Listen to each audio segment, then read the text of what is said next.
hearts beat to the city streets. We began to feel the fire. We rise like tall buildings as the chemicals, they take us higher. The night's young and it's just begun as she puts her hand in mine. Hello guys, good afternoon. To this video guys, i-share ko sa inyo kung ano ang pagkakaiba ng online at saka yung ikaw mismo ang pupunta sa grocery store. So ayan, ipapakita ko na sa inyo kung tama yung mga in-order ko.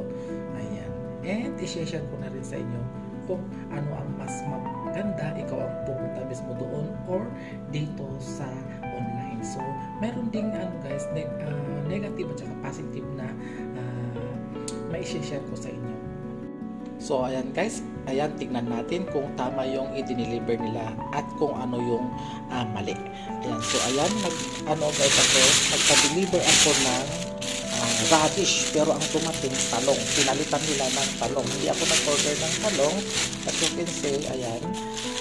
Kaso siguro wala silang available na radish. Ayan. And hindi natin alam kung itong talong na to ay matigas na or malambot. Pero anyway, ito malalaki ito talaga, as in talaga itong talong na ganito. At ganito ay ganito talaga. Mayroon pang yung malalaki. And ito guys, nag-order din ako ng ampalaya. Ayan, as you can see, labog. Labog na yung iba. Pero anyway, yung iba naman maganda naman. Maganda ang quality. Ayan, ito. So, yung iba, yung malalambot, yun ang uunahin natin lulutuin. Ito okay pa naman. Okay naman itong binili nila kasi ng ampalaya. Ayan, paborito. So, since okay itong ampalaya na binigay nila sa atin, share ako ng magandang recipe ng ampalaya na kinilaw. Ayan. Maraming binigay yan. Mura kasi ang ampalaya dito, kaya yan. At ito, mga bata pa.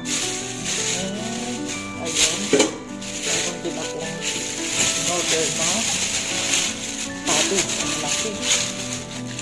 Ayan, as you can see, yan, cabbage. Pero ano siya, magaan. So, sa ilalim yan, ano yan, maraming, hindi siya siksik. Ayan, beans. Ayan, talaga nag-order ako ng beans.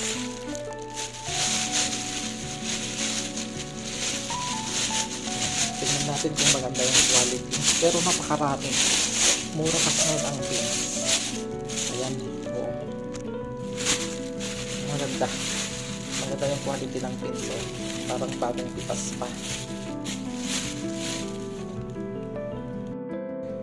So yan guys, ang kagandahan kasi ng ikaw mismo ang pupunta sa grocery store, mapipili mo yung maganda at saka yung mga fresh pa na pangmatagalan na i-stock mo sa yung ref. Pero kapag nag-order ka kasi, dinadampot lang na yan kinitimbang na timbang ganyan. Kasi minsan nasubukan ko ganyan. May nakita akong ng online, ganyan nakita ko doon sa grocery store. So anyway, ang naman advantage ng delivery lang, kung busy ka, talagang wala kang time sa pag-grocery, so magpa-deliver ka na lang. So yun naman ang kagandahan ng delivery. So ayan, na-share na sa inyo ang difference ng delivery at saka yung nag-o-order ka at saka yung ikaw mismo ang pupunta doon sa grocery. Ayan. So meron naman kabutihan na maidudulot ang delivery kasi less hassle ika nga. So ayan. Thank you for watching.